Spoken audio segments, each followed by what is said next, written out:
머리를 풀어헤친 채 목에는 큰 칼을 쓰고 나무로 된 옥에 갇혀 우마차를 타고 길을 떠나는 모습. 우리가 흔히 TV 사극에서 보던 조선시대 유배를 떠나는 사람의 모습인데요. 실제로 많이 달랐다고 합니다. 함경도로 유배를 갔던 우암 송시열 선생은 거제도로 유배지를 옮기던 중에 바로 이곳 강릉 해운정에 들러서 시를 읊고 저 뒤에 보이는 현판을 써주기도 했고요. 또 어떤 관리는 유배 중에 학당을 열고 아이들에게 글을 가르치기도 했습니다. 시간여행 강원, 오늘은 문화를 싹 틔운 강원의 유배지에 관한 얘기입니다. 함께 떠나보시죠.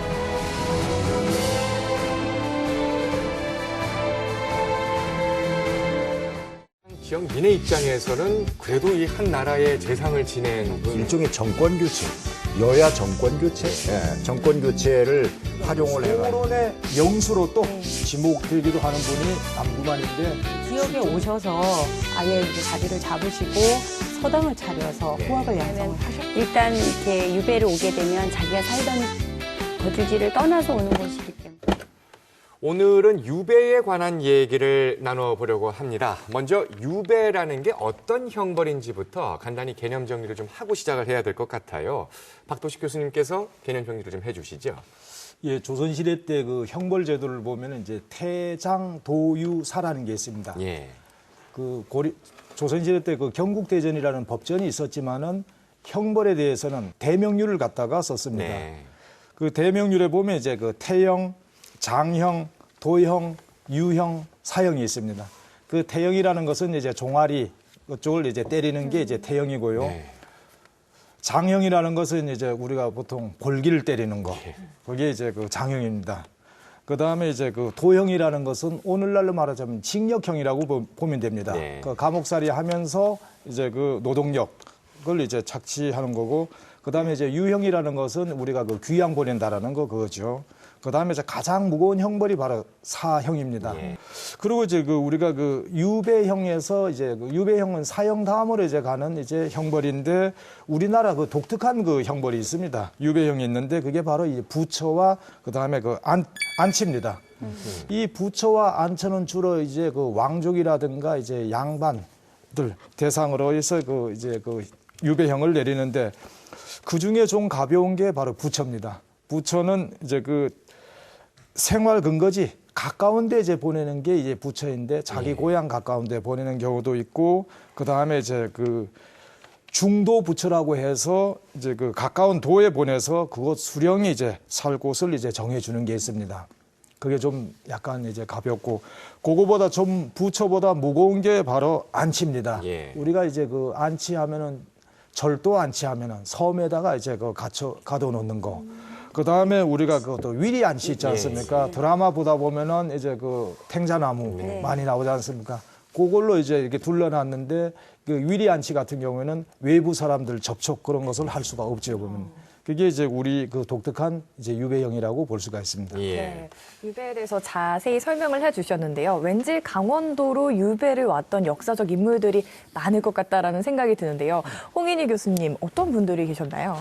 고려 때에는 뭐니 해도 이 고려 말기에 우왕이 있었고 그다음에 고려의 제일 마지막 왕이었던 이 공양왕 두 임금이 이 강원도로 유배를 왔죠. 예. 그리고 조선에 들어와서는 임금 중에는 뭐 삼척동자도 다 아는 단종, 네. 단종이 영월에 유배된 것을 시작으로 그 다음에 이제 숙종 때 들어서는 이따 이제 얘기가 나오겠습니다만은 난구만 같은 경우에 그 장희빈 측을 한마디로 이제 견제를 하다가 지금의 동해 지역, 그 당시는 강릉이었는데 동해 지역으로 그 다음에 이제 정조 때의 그 권력의 실세였던 홍구경은 왕비 뭐 여러 가지 이유가 있습니다만 왕비 독살 사건으로의 연루가 돼가지고 처음에 이제 횡성으로 왔다가 그 다음에 거기서 다시 강릉으로 내쳐져서 강릉에서 사망을 하게 됩니다. 예. 그 뭐 왕족도 있지만 이제 대부분 유배를 가는 사람들을 보면 조선시대 같은 경우 이제 양반이란 말이에요. 그 평생 학문만 했던 분들, 또 관직을 지냈던 분들이 유배를 가면 뭘 하면서 시간을 보냈을까요? 우리 박 박사님이 좀. 네. 부처 같은 경우는 그 지역 주민들하고 교류를 원활히 할 수가 있었습니다. 네. 아울러서 지역의 제자들을 양성하는 일들도 할 수가 있었고요. 네. 예, 그런 어느 정도의 자유가 인정이 되다 보니까 상당히 많은 활동들을 하셨는데요. 네. 그 원주에서 은거하면서 서거정이나 한명의 권남 등의 문화생을 배출해 냈었던 조선 초기 유학자였던 태제 유방선. 예. 그래서 아버지가 민무구 그 옥사에 관련되어서 영천으로 유배를 가게 예. 되죠. 근데 거기에다가 태제 서재를 지은 다음에 그 지역에 이한유, 그다음에 조상치 등하고 학문을 서로 교류를 하게 됩니다. 예. 이제 홍구경은 바닷가에서 낚시를 했었다라고 네. 하는 기록도 있고요. 그리고 동해시에 지금의 동해시입니다. 지금의 동해시 당시 이제 우계현으로 이제 유배 중도부처 되셨던 약천 남구만 선생 같은 경우는 그 지역에 오셔서 아예 이제 자리를 잡으시고 서당을 차려서 네. 호학을 양성을 하셨고요. 그리고 그 지역 분들의 어떤 우매함이라고 하는 표현이 나옵니다. 예, 그래서 그 부분을 이제 좀 계도를 하시면서 생업을 선도하셨다라고 하는 기록이 나와 있습니다. 예. 그래서 어떤 학문을 전수하는 것뿐만 아니라 다양한 분야에서 생활 전반에 또 어떤 영향을 미쳤기 때문에 그 지역 주민들 입장에서 본다면은 새로운 문화를 받아들이고 그리고 신학문을 받아들인다는 입장에서 굉장한 기회를 삼을 수가 있었던 거였죠. 네. 그리고 지금 말씀 중에 나오는 그런 학식 높은 학자나 또 대관직을 지낸 분이 내려오면 그것 또한 또 지역의 관심사였거든요. 당연하죠. 네. 네. 자, 그럼 유배지는 어떤 곳인가? 유배지 전문 탐방 리포터 이혜옥 선생님이 또 유배지 현장을 네. 유배를 다녀오신 건 아니고 네, 현장을 당연하죠. 잠시 다녀오셨습니다. 네. 함께 가보시겠습니다. 네, 보시겠습니다. 조선시대의 유배지는 어떤 곳이었을까요? 깊은 산속이나 다니기 힘든 길을 떠올리실 텐데요. 약천 남구만 선생의 유배지는 강원도 동해시 심곡마을이었습니다. 남구만이란 이름은 낯설어도 동창이 밝았느냐 노고질이 우재진다란 시조는 다들 들어보셨죠? 바로 이곳에 남구만 선생의 사당이 있습니다. 사당이 지어진 지 얼마 안 된 것 같은데 언제 지어졌죠? 현재 이 약천사당은요, 1990년대 중반쯤에 6년, 7년 그 정도쯤에 지어졌어요. 그래요. 그러면 이제 그 제사 같은 경우는 원래 후손들이 지내는데 그쵸. 왜 그 이곳 마을 사람들이 사당을 짓고 이곳에서 제사를 지내게 된 건지. 이 마을 사람들이 약천 선생의 제사를 지내는 이유는요, 아마 존경의 의미가 아닐까 싶습니다. 왜냐하면 현재 이분들이 그 모임을 가지면서 약천 선생의 제사를 1년에 한 번씩 지낼 뿐만 아니라 과거에 이미 그 김수붕 어르신께서 마을 사람들을 모아서 서원을 다시 건립을 하고요. 그다음에 사당을 조성을 한 이후에 제사를 지냈었거든요. 그러니까 이 제사를 지내온 역사는 이미 오래전부터 진행이 되었던 거죠. 그러니까 그만큼 이 지역 주민들이 선생을 존경을 했었다라고 볼 수가 있습니다. 비록 유배를 온 처지였지만 열악했던 마을 환경을 외면하지 않고 마을 사람들에게 농경법을 가르치는 등 계몽활동에 힘을 썼던 남구만 선생. 대대로 존경의 마음을 간직할 만합니다. 그런데 당시 마을의 논에는 샘이 솟았는데요. 약천 남구만 선생의 호와 같은 이름을 가진 약천 샘물입니다. 선생도 이를 아주 신기하게 여겼다고 해요. 근데 사실 지금 보시면은 우물이기는 하지만 원래 여기가 논이었었어요. 근데 이 논 가장자리에 샘이 여러 개가 퐁퐁 솟아오르는 곳이었었거든요. 근데 약천 문화마을을 조성을 하면서 우물로 재현을 해놓은 상태입니다, 지금. 이 마을에 대한 어떤 그 평을 하신 것도 혹시 있는지 선생님께서. 네. 약천 선생께서 아드님께 보내는 편지에 보면 이 지역의 기후와 이 지역 주민들의 특성에 대해서 묘사한 대목들이 나오는데요. 그 바다의 기운 때문에 늘 습하고 지역 주민들이 외부와의 교류가 그렇게 잦지 않다 보니까 상당 부분 우매하다라는 식으로 약간 부정적인 부분이 있습니다. 하지만 실제로는 이 지역 주민들에게 글을 가르치고 농사법을 가르치고 하면서 긍정적인 교류를 계속 하셨던 것으로 알고 있습니다. 제 너머 살의 긴 밭을 언제 갈려 하느니 이 대목에 나오는 제가 바로 저 끝에 보이는 산등성이입니다. 제를 넘으면 밭도 보이죠. 여기가 그 남구만 선생님 시조에 나오는 살의 김밭인가 봐요. 네, 맞습니다. 종장에 나오는 제 너머 살의 김밭을 언제 갈려 하나니라고 할 때 바로 그 살의 김밭이죠. 그래서 지금 보이시는 곳이 바로 그 살의 김밭이거든요. 근데 지금 저기 보이는 파란 지붕, 저 너머까지 이 보이는 만큼의 사례가 있었다 그래요. 근데 지금은 저런 건조물들이 들어오면서 밭이 점점 축소가 되어 있는 상태죠. 그때의 그 방식은 아닐지라도 여전히 마을 주민들은 농사를 짓고 밭을 갑니다. 남구만 선생이 이 모습을 보신다면 어떤 생각이 드실까요?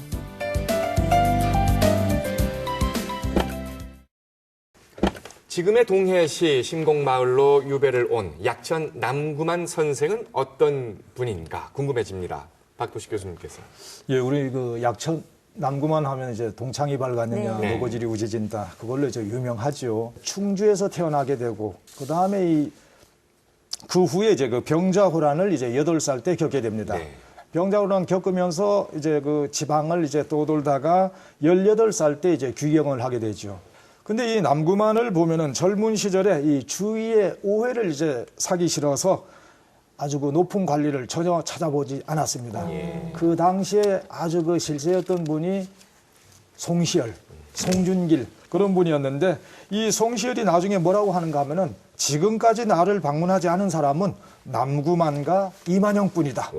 아주 그렇게 이제 그 수레할 정도로 이제 그 당당하게 나갔던 것 같습니다. 그래서 그분이 이제 누구에게도 아첨을 하지 않은 이제 그런 이제 성격의 이제 인물로 이제 그 파악이 되고 있습니다. 이 남구만은 효정임금 이제 그 현종, 숙종임금, 세임금을 섬기면서 이 50년 동안 이 관직 중심에서 국정 전반에서 경륜을 펼친 이제 경륜가이자 관료 문인이라고 볼 수가 있습니다. 특히 숙종임금 때 영의정을 지내기도 하죠. 그리고 또 우리가 또 소론의 영수로 또 지목되기도 하는 분이 남구만인데 숙종임금한테는 상당한 총애를 받았던 분으로 보입니다. 그뿐만 아니라 문학적인 재능도 상당히 뛰어났습니다. 시를 한 900수 지었고 그 다음에 국내외 이제 기행문이라든가 우리 역사에 대한 연구도 이제 했고 서예도 상당히 뛰어났습니다.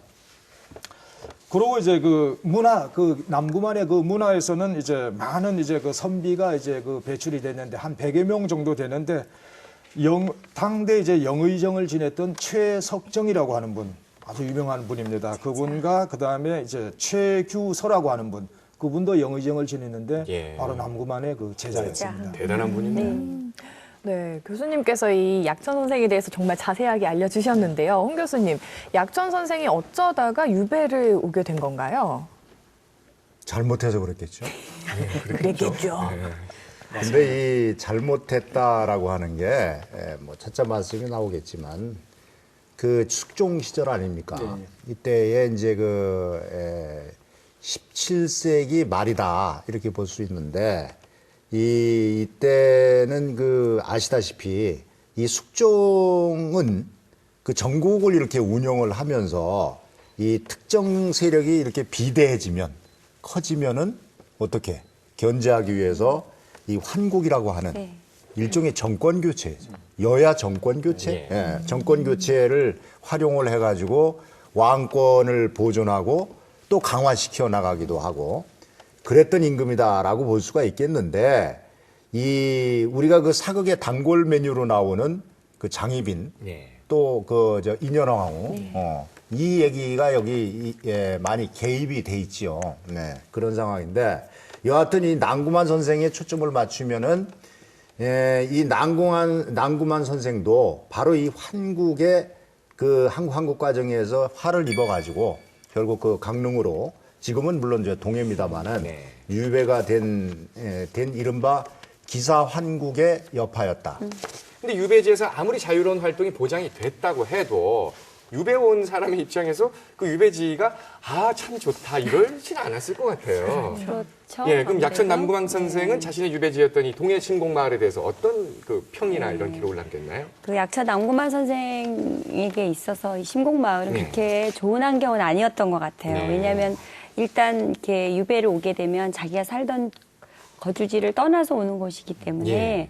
환경이 가장 크다고 이렇게 그렇죠. 느껴지지 않았을까요? 그래서 그 바닷가 쪽이다 보니까 본인이 살던 곳하고 환경 때문에 오는 어떤 지리적 풍토병 이런 거에서 굉장히 힘이 들어 했었고 그 다음에 또 이제 뭐 그런 걸로 봐서 아들이나 제자에게 보낸 편지로 봐서 예. 자기는 너무 이제 힘들다는 그런 하소연도 했고 그 다음에 제자 그 최석정한테 보낸 글에는 이곳을 옛날에는 청경이라 했을지 모르지만 지금 와서 살아보니까 산기와 해기가 너무 심해서 네 그리고 또 여름엔 또 굉장히 덥잖아요. 예. 그래서 뭐 그런 것 때문에 이곳에 있는 그 사람들이 대부분 이런 그 열병이라던가 이런 병에 걸려 있어서 자기가 살던 곳하고는 굉장히 잘 맞지 않고 그 다음에 예. 또 이게 바닷가에 있는 우리 이때 백성들은 아무래도 풍속적으로 네. 민족 신앙이 굉장히 발달해 있다 보니까 그런 어떤 풍속이 또 맞지 않아서 굉장히 유약한 행위를 한다. 예, 그래서 별로 이렇게 좋은 평판보다는 예. 오히려 좋지 않게 평판한 그런 게 더 많은 것으로 봐서 신곡마을을 그렇게 좋게 평가를 하진 않았던 것 같아요. 네. 네. 하지만 또 지역의 입장, 지역민의 입장에서는 그래도 이 한 나라의 재상을 지낸 그렇죠. 분, 네. 이렇게 훌륭한 분이 유배를 와서 그 지역에 머문다라는 것 자체가 하나의 또 충격이고 산뜻한 문화적인 어떤 배움의 기회일 네. 수도 있을 텐데요. 지역민의 입장에서는 어떻게 남권 선생가 평가했나요? 네. 한마디로 정리하자면 네. 추앙입니다.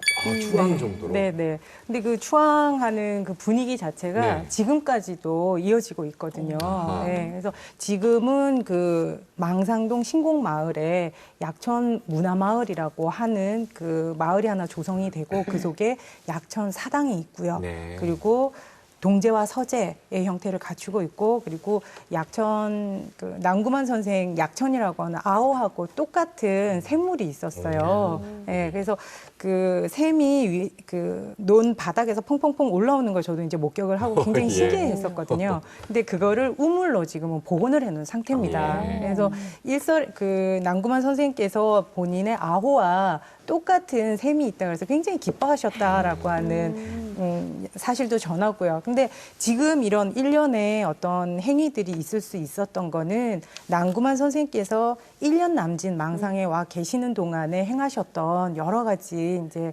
업적을 흠모한 예. 지역 주민들에 의해서라는 거죠. 근데 이렇게 강원도로 약천 선생님께서 유배도 왔었고요. 그런데 생각을 해보면 강원도는 이렇게 수도권과 멀지 않고 또 뭐 강릉, 대도호부, 삼척, 진주부 등 오랜 역사와 전통을 가지고 있는 또 큰 도시가 있었는데 그렇다면 과연 이게 유배지로 적합한가라는 생각이 좀 들더라고요, 홍 교수님. 강원도로 유배를 보낸다는 거 어떤 의미인가요? 임금이 강원도로 그 유배를 보내는 것은 그 속뜻은 뭐 그 속에 안 들어가 봤으니까 모르겠지만 우선 그 주인이 고령인 경우 나이가 아주 많아가지고 인정상 사실 그렇잖아요. 인정상.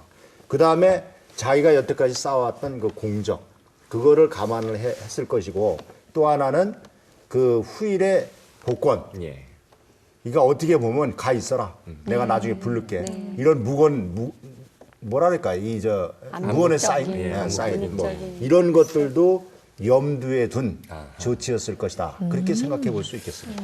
그러고 보니 강원도의 유배를 봤던 역사적 인물들은 그냥 다 거물들 네. 이런 생각이 드는데 네. 그중에 우암 송시열 선생의 유배 흔적도 우리 지역에 있다 이거예요. 이 선생님 직접 다녀오셨죠? 네, 함께 네. 가보시겠습니다. 네.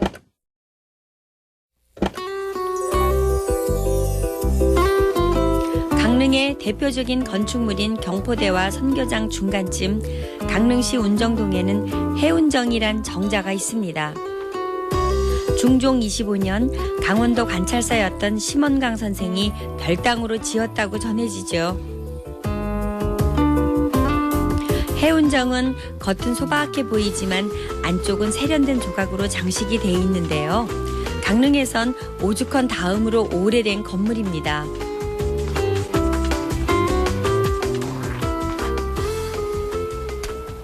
지금 이 현판은 2000년대 들어서 새로 제작한 현판이고 안에 있는 현판이 바로 우암 송시열 선생의 친필이라고 합니다. 그리고 보이는 저기 걸려있는 시도 중국의 문인 오희맹과 공명경의 시에 대한 하답시라고 하니까 아마도 동해안을 유람하면서 지역 유림의 집에 들러서 담소를 나누는 듯한 그런 모습이 상상이 되네요. 평소에는 문을 잠궈둔다는 해운정 안쪽에는 아주 귀중한 보물들이 간직돼 있는데요. 이곳을 다녀간 시인 묵객들의 작품을 비롯해 유배를 와서 남긴 흔적들도 여럿 눈에 띕니다. 우암 송시열 선생도 함경도에서 거제도로 유배지를 옮기는 도중 강릉에 들렀는데요. 선생이 남긴 글씨가 아직까지 보관돼 있습니다. 우암 송시열 선생은 어떤 분인지 또 왜 유배를 당하게 됐는지 박 교수님. 우암 송시열 하면은 이제 조선 왕조실록에 보면 한 3,000번 이상 나오는 아주 거물급이죠. 네. 조선 후기 때 그 성리학자이고 그 정치가였고 그 다음에 이제 그 율곡 선생님 뒤를 이은 분이 김장생. 네. 김장생 뒤를 이은 분이 바로 송시열입니다. 송시열 하면 이제 기호학파의 이제 중심 인물이었죠. 근데 이 송시열에 대해서는 이제 그 이분이 조선 후기의 정치라든가 사상에 상당한 영향을 미칩니다. 또 미쳤지만은 또 논란의 대상이 되기도 한 분이 바로 우암 송시열입니다. 송시열 사후에 조선 후기 때 지속적으로 송시열에 대한 이제 논의가 진행이 되는데 그에 대한 평가를 보면은 논자에 따라서 가장 최상의 찬사에서부터 최하의 이제 비하에까지 극에서 이제 극에 이르는 경향을 이제 띠고 있습니다. 예. 그가 그러면 그런 평가를 받게 된 것은 왜 그렇게 받게 됐는가? 우리가 조선 후기하면 이제 붕당이지 않습니까? 그 우리 일본 사람들이 이제 당쟁이라는 말을 쓰는데 네. 원래 이제 붕당이란 말입니다. 이게 당쟁에 뭔가 하면은 이제 당쟁을 유발해서 이것을 격화시킨 인물로 아주 그 당쟁의 화신으로 이제 그 지칭되고 있습니다. 네. 그런 이제 부정적인 평가가 있고 또 이 긍정적인 평가는 뭔가 하면은 조선 유학의 의리 사상 이런 것을 계승해서 한말에 와서 우리가 그 상당히 나라가 어려워졌을 때 위정 척사 운동이라든가 의병 항쟁 그런데 이제 이데올로기 그런 것을 이제 제공한 분이 바로 이제 우암 송시열이라고 볼 수가 있습니다. 예. 아니 그런데 그 송시열 선생이 함경도 유배지를 함경도에서 이제 나중에 거제도로 옮기게 되잖아요. 예.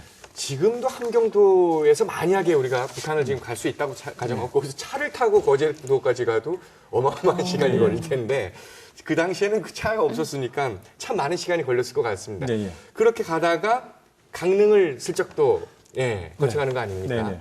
그럼 이제 일단 유배지를 옮기는 거니까 당연히 신분이 죄인 신분이대 아직도. 네, 네. 근데 이렇게 뭔가 이렇게 유람하듯이 네. 쭉 이게 가능한 일입니까? 우리가 그 드라마를 이제 많이 본 분들은 이제 그 드라마에 항상 나오는 게 어떤 내용이 나오는가 하면은 수레가 나오지 않습니까? 소달구지 나오고 거기에 이제 그 칸막이 했지 않습니까? 예. 죄인이 상투가 좀 이렇게 풀어 헤쳐져 네. 있고 피 묻어 있고. 피도 좀 묻어 있고 이제 그게 많은 사람들은 이제 유배라고 하면 그렇게 생각하는데 조선시대 때 이제 유배하면은 그 당시 이제 교통이 발달하지 않았었기 때문에 유배지까지 기한 내 것까지 가면 됩니다. 이제 유배지에 가는 도중에 함경도에서 이제 강릉으로 이제 거쳐가죠. 그때가 이제 숙종 5년입니다. 그 강릉 와가지고 이분이 뭔가 하면은 경포대에 올라가서 경포대 주변에 이제 풍광을 구경합니다. 우리가 그 경포 주변에 이제 경포 팔경이 있고 경호 팔경이 있습니다. 우암 송시열 선생이 경호 팔경을 정했습니다. 거기에 보면은 이제 뭐 조암에서 물고기 구경, 초당의 저녁 노을, 환선정에서 달맞이. 유배 중에. 유배 중에. 그 다음에 이분이 이제 그 강릉이 이제 그 부평리 오죽헌 근처지요. 거기에 운곡이라고 하는 지명과 무이라고 하는 지명이 있습니다. 그 산 이름입니다. 바로 운곡과 이제 그 무이라고 하는 지명이 어디에 있는가 하면은 주자 선생님이 살던 동네에 바로 그 운곡과 이제 무이라는 게 있습니다. 그래서 송시열 선생이 그쪽으로 이제 걷다 보니까 운곡이 나오고 이제 무이가 나오거든요. 그래서 이제 자기 이제 문인에게 글씨를 써주는데 큰 글자로 6자를 써줍니다. 역, 무이, 그 다음에 등, 운곡. 그러니까 무이산에 지나서 운곡을 올랐다. 그 글씨를 써줍니다. 유배에 대한 이야기를 듣다 보니까요, 좀 궁금한 게 생겼는데, 유배를 다른 말로 귀양 보낸다 이렇게 말하잖아요. 홍 교수님 왜 그렇게 부른 건가요? 그 고려 때 나온 용어인데 귀향형입니다. 그러니까 귀향.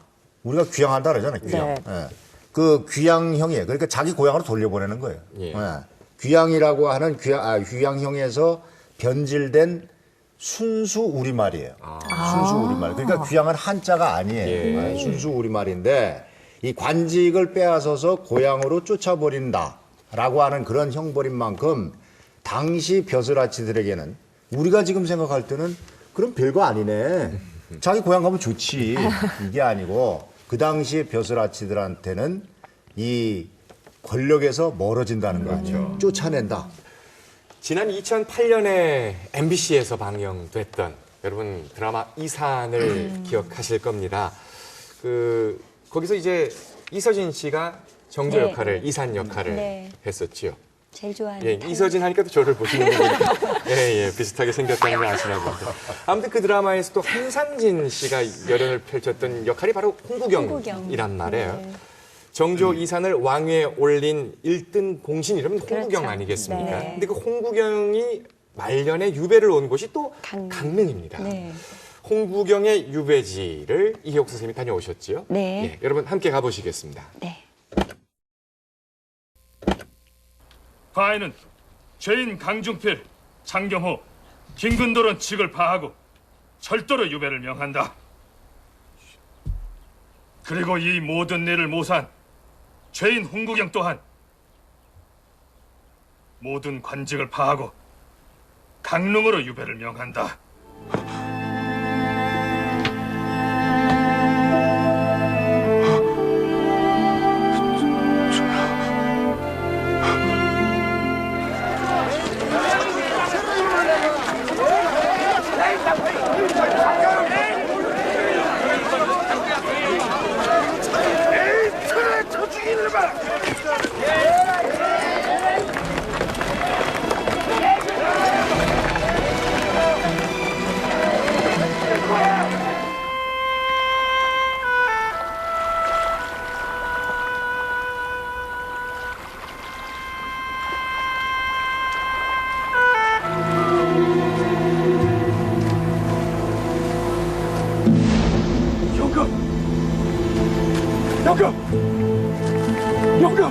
영감! 정신 좀 차려보시죠, 영감! 영감! 이북이는 거기 있는가? 어서 의원을 불러오게! 어서! 이곳이 바로 홍구경이 강릉으로 유배를 와 머물렀다고 전해지는 집입니다.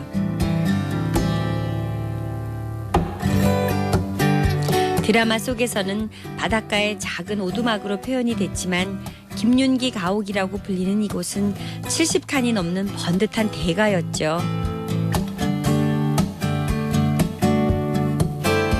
조선 정조 때 세도가였던 홍구경은 강릉에서 유배 생활을 하고 죽음도 맞이하게 됩니다. 강릉은 사실 한양에서 아주 멀지는 않아서 유배의 느낌을 받긴 조금 어려웠는데요. 잠시 쉬고 다시 돌아오라는 정조의 마음이 있지 않았을까 싶습니다. 이직과 관련되어서 홍구경과 어떤 얘기가 전해지고 있죠? 예. 정조 때 네. 세도가 그 홍경이가 여 왔는데 한 2달 가량 살다가 돌아가셨다는 얘기 있습니다. 그런데 돌아가시기 전에 네. 백일홍 항구를 갔다가선 심었다는 얘기가 있습니다. 그 어디 있죠? 예, 왼쪽에 항구로 한 360년 가량 됩니다, 이제. 저기 오래됐어요. 보이는 저 나무인가요? 예, 그렇습니다. 네. 소슬대문 안쪽 마당 한편 묵묵히 서 있는 백일홍 나무가 홍구경이 강릉에 머물렀던 것을 말해주며 300년 넘게 서 있습니다. 실제로 역사에 기록된 홍구경은 어떤 인물입니까? 그 젊었을 때 그 보면은 이제 그 해경궁 홍씨 네. 한중록 남겼지 않습니까? 거기에 의하면은 사람 됨이 이제 눈치가 빠르고 민첩했고 얼굴 생김새가 잘생겼다. 네. 꽃미남이었던 것 같습니다. 그 두뇌 회전이 이제 빠르고 이제 그 임기응변에도 상당히 이제 능한 인물이다. 그리고 이제 글도 잘 지었고 그 다음에 시와 문장 이런 것도 이제 재치 있고 예리하기가 물이 이제 그 흐르듯이 술술 이제 흘러나왔다고 합니다. 예. 그래서인지 특히 영조 임금은 홍구경을 상당히 이뻐했던 것 같습니다. 그 자기 옆에 이제 사관으로 두면서 항상 이제 뭐라 하는가 하면 나의 손자 그렇게 얘기하면서 아주 그 귀여워하고 있습니다. 그러던 홍구경이 이제 25살 되던 해 이제 과거에 급제하게 되죠. 그 당시에 조선 후기 때가 되면은 한 30대 중반 정도가 돼야지 문과 급제하는데 홍구경은 상당히 이런 시기에 이제 그 급제하게 됐습니다. 급제한 이후에 정조 임금 그때는 이제 왕세손이죠. 왕세손을 이제 그 보조하는 이제 보직을 맡게 됩니다. 그때의 초미의 관심사가 뭔가 하면은 과연 이 왕세손이 임금이 될 수 있겠는가. 이 정조 임금 그 주변에 있었던 사람들 가운데 홍구경이 거의 유일하다시피 했죠. 홍구경 아니었으면 아마 정조 임금은 임금 되기도 힘들었을 겁니다. 그 왕이 된 다음에 이제 그 홍인환이라든가 이제 그 정우겸 이런 사람들을 다 쳐내게 되죠. 쳐내는데 그때 이제 그 홍구경은 이제 상당한 이제 그 직위를 갖게 됩니다. 그래서 사람들은 홍구경을 가리켜서 뭐라고 하는가 하면 대후겸이라고 합니다. 정우겸이가 아주 나쁜 짓 했거든요. 대후겸이라고 하는 이제 그 대후겸이라고 이제 그 비웃었기도 했었죠. 그리고 이 홍구경은 자기 동생을 정조에 이제 후궁으로 들이는데 그 후궁을 이제 원빈이라고 했습니다. 원자가 이제 으뜸원자인데 이 근본이라는 뜻입니다. 후궁들한테는 으뜸원자 쓸 수가 없습니다. 그런데 그 1년 후에 그 누이 동생이 죽게 됩니다. 바로 이제 원빈이 사망한 후에 이제 효의 왕후가 있었습니다. 이 효의 왕후는 이제 애가 없었거든요. 이 효의 왕후가 홍구경 자기 누이 동생을 죽였다. 그렇게 의심을 해가지고 거기에 있는 이제 그 나인들을 불러다가 이제 고문도 하고 그럽니다. 그게 이제 뭔가 하면 그 결과 왕 대비라든가 이제 그 해경궁 홍씨, 왕비를 포함해서 궁궐에 있던 이제 많은 세력으로부터 이제 홍구경을 이제 적으로 이제 규정하게 되죠. 그러자 홍구경을 공격하게 되니까 이제 정조도 이제 홍구경을 내치게 되죠. 이 정조라는 임금은 이제 그 당시 영조 임금 때도 그 왕실의 외척들이 상당히 이제 그 정치 개입을 많이 했거든요. 그 정조 임금은 그런 것을 제일 싫어했는데 이 홍구경이가 바로 그 길을 갔던 것이죠. 그래서 이 홍구경이가 32살 때 권력의 정점에 있던 홍구경이가 내쳐지게 되죠. 근데 이 홍구경이 유배 생활 도중에 화병으로 사망했다고 알려져 있는데요. 홍구경의 유배 생활 어땠나요, 홍 교수님? 화병으로 죽었는지 안 죽었는지도 정확하게 몰라요. 아, 사실. 그래요? 모르고 이 홍구경의 그 유배와 관련해서는 좀 뭐랄까 특이하고 이 미스테리한 부분이 많은데 이 사망의 원인에 대해서도 사실 의문이 많이 있어요. 사망의 의문에 대해서 진짜 뭐 때문에 죽었냐 하는 거는 미스테리라고 이렇게 보는데 또 하나는 강릉에서의 생활에 대해서도 뚜렷한 기록이 없어요. 강릉에서 유배 생활 동안 유배 기간 동안 어떻게 지냈는지 예. 하다 보니까 자연스럽게 이거를 보완하는 게 뭐겠어요? 야사지, 야사. 예. 그래서 이러저러한 야사들이 많이 나오고 또 그것을 따가지고 사극이나 이런 데서 예. 많이 원용을 하고 하는데 그런 그 야사로 전해지는 것이 대부분인데 그 내용에 보면은 그 우선 이 낮에는 술 먹고 그 다음에 어떻게 했겠어요? 자, 32살짜리가 왔습니다. 예, 어떻게 했겠어요? 32살, 33살. 술 먹고 그 다음에 이 바닷가니까 예. 낚시. 네. 뭐 일설에는 제가 듣기로는 사천으로 많이 갔다고 그래요. 사천진리로. 사실인지 아닌지 모르겠는데 이거 어디까지 야사니까. 그리고 이제 밤에는 그야말로 속이 끓을 거 아니야. 잘려면 이렇게 화병에 시달리고 이렇게 했고 또 그 다 쓰러져 가는 그 이 김윤규 가옥에서도 있었다고 하지만 또 일부 기록에는 이제 얘기에는 다 쓰러져 가는 그 교동에 오두막에서 군뱅이를 잡아먹고 군뱅이를 잡아먹으면서 먹고 살면서 이 가끔 저작거리에 나가서 지나다니는 행인들한테 행인들을 갖다가 보고서는 시비를 거는 거지. 저작거리에서 뭐라고 저놈에게 사약을 내려라. 이런 이제 그 시비도 하고 말이지. 1977년에 발간된 전국 문화재 총람이라고 하는 그 책에 그 기록되어 있는 게 강릉 교동 일원에 홍국영이 묻혔다고 전해지는 묘소가 있었다. 이렇게 됐고 1972년도에 후손들이 와서 그 발견은 했는데 그것을 증빙할 만한 아무런 유물은 나타나지 않았다. 찾지 못했다. 그런 얘기가 있고 이 지역 아까 그 수리골이라고 했나요? 수리골. 그게 수리골인데 이 지역은 뒤에 이제 종합운동장, 강릉시 종합운동장으로 개발되면서 그때에 이제 후손들에 의해서 옮겨졌다는 얘기와 함께 지금은 그 일대에 수리골 일대에 홍구경의 묘소가 어딘지 하는 것을 특정할 수 없는 게 현재의 상황이다. 이렇게 정리해 볼 수 있겠습니다. 예. 이게 이 강원도의 유배지만 이렇게 쫙 묶어서 이걸 관광 코스로 상품화하면 저는 이거 갈 것 같거든요. 우리 박 박사님께서 이거 어떻게 생각하세요? 저는 충분히 가능하다고 그쵸? 생각합니다. 예. 네. 그래서 일부 남구만 선생 유적지를 약천 문화마을이라고 이제 만들어 놨고요. 네. 사실은 유적을 복원한다라고 하는 의미도 있었지만 차후에는 관광 자원을 활용을 하기 위해서 장기적인 계획을 세우고 지금 지원을 계속 하고 있는 상황이거든요. 예. 근데 아직 완벽하게 이제 갖춰지지는 않은 상태예요. 예.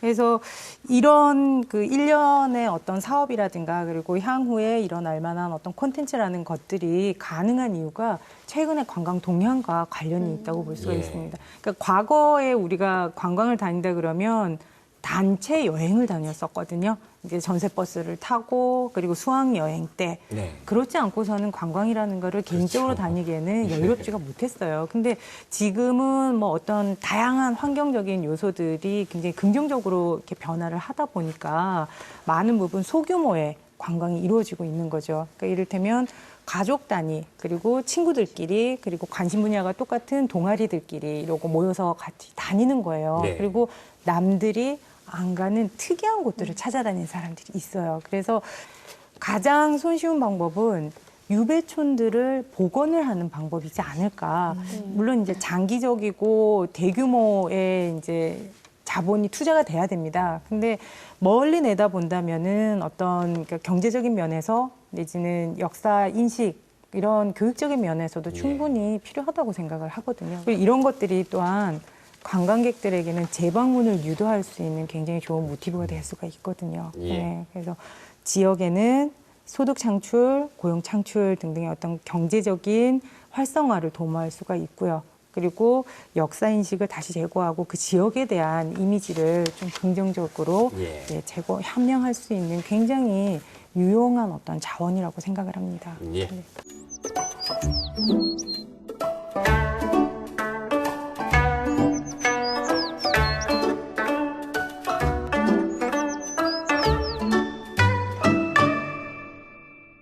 역사 가정, 역사 스토리 이프 시간인데요. 오늘 함께 하신 네 분께 특별한 권한을 드리겠습니다. 우리나라 역사를 통틀어 어느 누구도 좋습니다. 감히 귀향을 보낼 수 있는 권한을 드립니다. 그러면 어느 시대 어느 역사 인물을 어디로 귀향을 보내겠느냐? 이걸 오늘 역사 스토리 이프의 주제로 그러니까 삼겠습니다. 한마디로 네. 칼자루를 하나씩 져주는 거예요. 그렇죠, 그렇죠. 무섭네. 갑자기 흥분하고 계십니다. 여러 명을 보내실 것 같습니다. 자, 먼저 우리 박선희 박사님께서. 네, 저는 역사 속에서 가장 핸섬한 왕으로 알려져 있는 정조를 네, 유배를 보내고 싶습니다. 그런데 왜요? 동해시로 보내고 싶습니다. 네, 근데 혼자 가시는 게 아니고요. 예. 그 당시 천재라고 알려져 있는 분들을 모두 함께 보내드리고 싶어요. 왜냐, 동해시는요, 무릉계곡이라는 산이 있고요. 그리고 추암해수욕장과 망상해수욕장이라고 하는 바다가 있습니다. 예. 그리고 망상해수욕장에는 오토 캠핑장이 있어요. 예. 네, 그래서 캐러반을 하나 잡아놓고 몇 날 며칠 동안 그동안에 하루하루를 목숨을 정말 연명해야만 할 정도로 네. 스트레스를 많이 받고 그 정사를 하셨잖아요. 그래서 유배라고는 하지만 우리 마을에 오셔서 예. 푹 쉬시다가 가시기를 바라는 마음에서요. 예. 네, 이상입니다. 박강수 보내드립니다. 눈빛에서 좀 정조에 대한 흠모의 마음이 네, 눈빛에 그렇죠. 묻어났습니다. 네. 저는 이제 조선시대 최고의 그 책벌레로 알려져 네. 있는 아정 이덕무. 아하. 책만 보는 바보, 이제 간서치라는 그 별칭을 가지고 있죠. 예. 이분을 강릉으로 초대해서 네, 관동팔경, 예. 우리가 늘 이야기하는 경포팔경, 경호팔경 이런 풍광을 좀 즐겼으면 해요. 네. 왜냐하면 이제 바캉스 개념보다는 이분은 서울 출신이기 때문에 중앙 간직으로 나설 수가 없는데도 불구하고 정조가 그 규장각에 검서관을 시키거든요. 그리고 이제 너무 그 검서관 역할에 충실하다 보니까 일찍 또 목숨을 또 이렇게 잃게 돼요. 그래서 유유자적한 생활을 좀 즐기다가 예, 가셨으면 해서 저는 이덕무를 유배 보내고 싶습니다. 알겠습니다. 네. 그러니까 박 박사님과 이혁 선생님은 이게 유배를 상당히 그 감성적으로 존경하는 인물을 쉬게 하는 개념의 네. 유배였습니다. 박도식 교수님께서는 어떻게 생각하십니까? 저는 저기 교산 허균 선생을 보내고 싶습니다. 네. 그 조선 왕조 500년 동안에 아마 그 신혼이 안 된 분이 딱 두 분이 있는데 한 분이 이제 정여립, 그다음에 네. 허균이거든요. 네. 허균 선생인데 허균 선생은 이제 자기 당파에 의해서 북인에 의해서 찢겨나갔거든요. 예. 이 북인이 광해군 정권이 끝나고 나서는 이 북인에서 거의 이제 남인으로 이제 사상 전향하고 북인이 없어집니다. 그렇게 되자 이제 신혼도 이제 우리가 정권이 바뀌면 신혼이 되지 않습니까? 그 신혼이 안 됐거든요.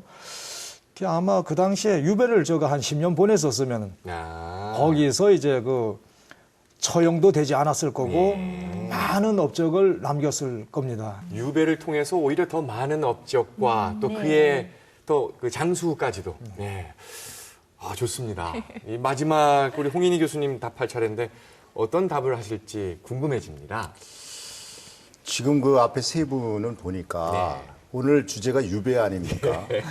유배가 아니라 전부 휴가예요, 휴가. 힐링하러 보내고 그만큼 다들 제가 알기로 강원도 분들 같은데 강원도 분들은 이렇게 뭐랄까 마음이 이렇게 넉넉하고 그렇죠. 끌어안고 이렇게 보듬고 그런 기질이 여기서도 나타나는 것 같아요. 근데 그거는 그렇고 오늘 주제가 어디까지나 유배인 만큼 그럼요. 유배는 형벌입니다. 그것도 그 사장태도의 5대 형벌 중에 사형 다음으로 두 번째 형이고 그게 종신형의 기본 원칙으로 종신형 죽을 때까지 거기 두는 거예요. 물론 그렇게 한 사람 별로 없지만 그래서 저는 거기 취지에 맞게 한번 생각을 해보면 저는 선조 때에 처음으로 쉽게 얘기해서 붕당이 생기지 않습니까? 그게 동인서인 아닙니까? 그 동인서인의 주역이 누구예요? 하나는 동인은 김효원이고 김효원. 하나는 심의겸이란 말이에요. 여기서부터 동인서인이 생긴다고. 이게 우리나라 당쟁사회, 당쟁은 물론 뭐 맞지 않는 표현이라고 했는데 여하튼 이 당파의 시작이에요. 이 선조 때에 이 두 사람을 그러니까 이 김효원과 심의겸을 두 명을 동시에 유배를 보내야 돼요. 두 명을. 왜 그런가는 조금 이따 말씀드리고 그럼 어디로 보내느냐? 저는 이것이 꼭 강원도 어디 또는 다른 지역 어디라고 얘기를 안 하겠고 그저 산수가 뛰어난 곳이면 됩니다. 왜 그러냐 하면 이 유배를 보내는 이유가 산수가 뛰어난 곳으로 유배를 보내는 이유가 결국 파당을 졌다라고 하는 거기에 대한 벌이기 때문에 분열하면 안 된다. 이거를 이제 경고하는 거란 말이지. 그러다 보니까 그 자연으로 돌아가서 자연의 어울림, 자연의 어울림의 미학, 문학적으로 표현하면 그것을 배워와라 하는 의미에서 그렇게 보내고 싶다. 당시 그 조정의 막강한 권한을 가지고 있었던 그 이조 전랑, 요걸 놓고 싸웠던 거란 말이에요. 예, 김효원과 그 심우이겸이 이조 전랑. 지금으로 치면 별것도 아니에요. 행자부의 그 인사과장 정도 돼, 인사과장. 근데 이게 워낙 그 권한이 막강했고 또 독립성이 보장됐고 이러다 보니까 이 자리를 둘러싸고서는 이 살인들 간에 이제 분열을 촉발시켰던 두 사람인데 이 두 사람을 오지로 유배를 보냄으로써 이 사대부, 그 당시 사대부 사회 전반에 강력한 경고 메시지. 니네 나눠 싸우면 어떻게 되는지 알지? 둘다 보낸다. 둘 다 보낸다. 이런 강력한 메시지를 보냄으로써 그 이후로 벌어졌던 이 당쟁의 어떤 싹을 초장에 잘라냈어야 된다. 결국은 뭐냐? 이 당쟁의 처음에 당쟁의 그 심각성에 대한 미온적인 대처가 조선사회 내내 당쟁의 어떤 세포 분열을 가져왔고 이게 망국이라고 하는 화를 불러온 한 중요한 원인이 되었다라고 하는 아쉬움에서 이 두 명을 내가 칼자를 쥐고 있다면, 제가 칼자를 쥐고 있다면 그 유배를 보내겠다 하는 말씀으로 마무리하겠습니다. 네. 자, 오늘 유배와 관련된 얘기를 나눴습니다. 조선시대 유배형은 분명히 형벌이었습니다. 그것도 아주 무거운 형벌이었습니다. 유배를 가는 당사자로서는 이 힘겨운 생활을 해야 했고요. 그런데 가만히 보면 그 유배지로 유명했던 곳이 오늘날엔 이 천혜의 자연 환경을 자랑하는 또 관광 명소와 그대로 또 일치하게 되네요. 그 당시 유배의 한켠에는 분명히 심신을 잠시 쉬라는 그 왕명의 뜻도 포함되어 있지 않았을까 하는 생각을 오늘 해보게 되는군요. 시간여행 가온 오늘은 여기까지입니다. 다음 시간에 더 재밌는 역사 얘기로 찾아뵙겠습니다. 고맙습니다.